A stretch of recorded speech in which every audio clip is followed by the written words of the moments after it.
차를 운송수단 그 자체로만 생각하시는 분들한테는 테슬라만한 게 난 없다고 생각하는 편이고요.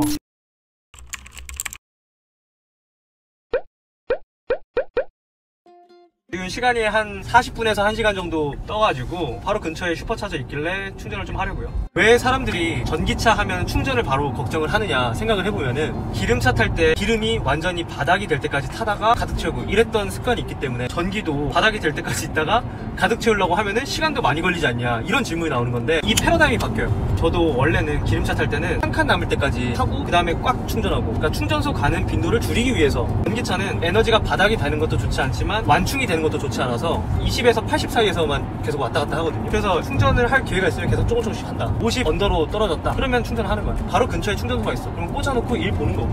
환경과 관련해서 제가 지난 영상에서 말실수를 했어요. 죄송합니다. 이걸 탄다고 특별히 더 지구가 흐르러지는 건 아니에요. 그냥 죽는 게 제일 지구를 흐르게 하는 길이지 사실. 그런데 우리가 환경을 얘기할 때 인간과 환경이잖아요. 인간이 살면 환경과 조화롭게 살자라는 관점에서의 환경이잖아. 근데 저 같은 경우는 주행거리가 긴 사람이에요. 사람들 만나러 많이 다니고 전기차를 선택할 때 뭐 여러 요인이 있겠지만 그냥 제가 느낀 바 중에 하나는 기름차를 탈 때보다 죄책감이 좀 덜해요. 아무래도 안 타는 것보다는 분명히 뭐 화석연료를 태워서 발전을 해서 그걸로 전기를 만들겠지만, 겨울에 만약에 차에서 한 30분 정도 시간을 보내고 싶어 그러면은 주차해놓고 계속 그냥 공회전 하면서 굳이 엔진을 뛰게 하지 않아도 될 때, 그럴 때조차 엔진을 뛰게 하는 게 낭비라고 저는 생각을 했고, 비교 기준을 어디다 두느냐에 따라 내가 어디 가서 야 나 잘생겼어 라고 하면은 미친놈 같잖아. 근데 못생긴 애들 중에서는 내가 잘생긴 편이야 라고 하면은 그래도 끄덕끄덕 하거든. 내가 아무리 테슬라가 친환경적이다 라고 해도 내가 무로 돌아가는 것보다는, 존재하지 않는 것보다는 환경에 부담을 주는 게 사실일 거다. 그러나 내가 막 내연기관차 타고 배기량 엄청난 차 타면서 막 우르렁 다니면서 그렇게 다니는 것보다는, 아 난 야간에, 이게 좀 다른 얘기인데, 야간에 막 오토바이랑 그리고 배기량 큰 차 시끄럽게 밖에 다니는 거 진짜로 비비탄총으로 쫓아가서 쏘고 싶어.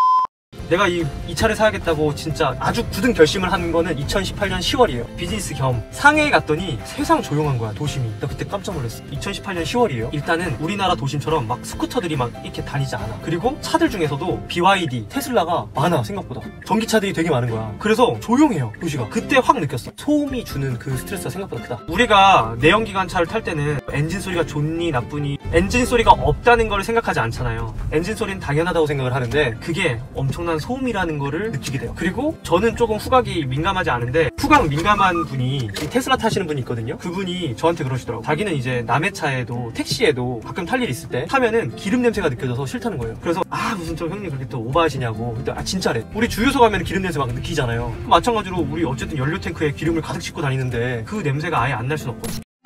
꽤 많은 분들이 자리가 부족하면 어떡하냐고 묻는단 말이죠, 슈퍼차저가. 근데 봐봐요, 자리가 부족해. 하나도 안 부족해. 이게 왜 그러냐면은, 예전에는 그 페널티 제도가 없었을 때는 정말 몰상식한 오너들이 좀 있었어요. 차 그냥 충전 꽂아놓고 사라져. 막 몇 시간 동안 그냥 주차해놓고, 그러면은 차들이 막 줄 섰었거든요. 쭈르륵 서 있어. 그러면은 충전하는 사람들도 눈치 보여. 그런데 약간 그런 전기 앞에 줄 서 있는데 누가 그 안에서 신문 보고 있어 봐. 짜증나잖아. 그런 거였는데, 지금은 페널티 제도가 도입된 이후에는 언제 어딜 가도 널널하거나 조금 기다리면 금방 나와요. S나 X 사는 사람들은 시간이 돈이야. 그래서 쓸데없이 슈퍼차저에서 농땡이 피우지 않아요. 그걸 알고서 걔네가 좀 무료 차저도 좀 풀어준 것 같아. 실제로 저도 생각보다 많이 못 가요, 슈퍼차저를. 왜냐면 집에서 충전하고 사무실에서 충전하니까 굳이 뭐 슈퍼차저를 갈 필요가 있나. 그런데 이제 장거리 뛸 때나 한 번씩 시간은 남는데 심심할 때는 슈퍼차저를 가지. 공짜니까. 이거 보통 100%로 채우면은 478km 갈 수 있대. 근데 보통 100% 안 채우고 이렇게 90 정도에서 다니죠. 이게 배터리한테 좋대요. 난 좋다는 건 또 하거든. 90에다 맞춰놓고 타고, 보통은 한 30 아래로는 잘 안 내려가요. 우리가 그때 슈퍼차저를 먼저 찾고 그 슈퍼차저가 있는 건물에서 식사를 했잖아요. 유치한 이유가 저 같은 사람들을 오라고 한 거예요. 그 식당에 가서 밥 먹을 이유가 없었잖아 사실. 근데 슈퍼차저가 있기 때문에 거기서 식사를 했단 말이지. 그래서 그런 경우는 은근히 많아요. 생각보다 집에든 회사든 인프라가 갖춰져 있으면 슈퍼차저는 많이 안 쓰는 것 같아요. 다른 분들은 어떤지 모르겠지만 저 같은 경우는 장거리 뛰거나 뭐 근처에 있지 않으면 굳이, 이거 왜냐면 기회비용이 있잖아. 보통의 우리가 일상에서는 집 회사잖아. 아쉽게도 이 라인에는 슈퍼차저가 없거든. 별로 갈 이유가 없죠. 제가 이사 오기 전에 아파트는 충전이 끝나면은 밤 늦게라도 빼줬어야 돼. 전기차가 많았어요. 상대적으로 충전소가 부족했어. 그래서 그런 데는 좀 타이트하게 관리되고, 제가 지금 사는 곳은 충전소가 넉넉해요. 그래서 충전소에다 그냥 주차해놓고 자는 게 다른 내연기관차 오너들한테도 도움이 되는 행동이에요. 그러니까 차에서 그렇게 멀뚱하게 멍청하게 대기하면 어떡하냐, 그 시간 아까워서 어떡하냐라고 하는데, 대기하는 시간을 버리지 않아요. 진짜 넷플릭스 보거나 아니면 자기 일을 하거나, 요즘 다 스마트폰으로 일하잖아요. 그러니까 차에서 보내는 시간이 별로 이렇게 불쾌한 경험이 아니다. 저는 추천드릴 때 절대로 X나 S를 사라고 추천하지 않아요. 과해? 굳이? 진짜 굳이라는 생각이 들어. 3나 Y를 추천하는 사람이, 왜 그러냐면 3나 Y는 그냥 대박이야. 유류비를 계속 이제 절감하는 효과가 있기 때문에 진짜 너무 좋아요. 전 그래서 좀 오히려 다른 비용 다 줄이고, 시계, 신발, 옷, 먹을 거 줄이고, 이거 사는 게 저 같은 사람한테는 훨씬 맞다고 보여서 제가 X를 산 이유는, 첫 번째는 3를 사면은 나중에 X를 사고 싶을 것 같더라고요. 그러면 3를 타다가 나중에 X를 또 살 바에야 한 번에 넘어가자, 이 생각이 좀 있었고요. 두 번째는 그럼 왜 그런 생각을 했느냐 했을 때, 일단은 X가 더 비싼 차니까 더 좋겠지, 막연하게 그것도 있었고, 사실. 그리고 저는 애가 둘인데 좀 큰 차가 필요해요. 만약에 3를 사고 카시트를 장착하면은 제가 너무 불편할 것 같더라고요. 넓게 타고 싶어서. 그리고 상징적이잖아. 사실 테슬라 하면은 X가 되게 상징적인 차잖아요. 이거 안 타더라도 집에 보조 배터리로 하나 그냥 두는 거야.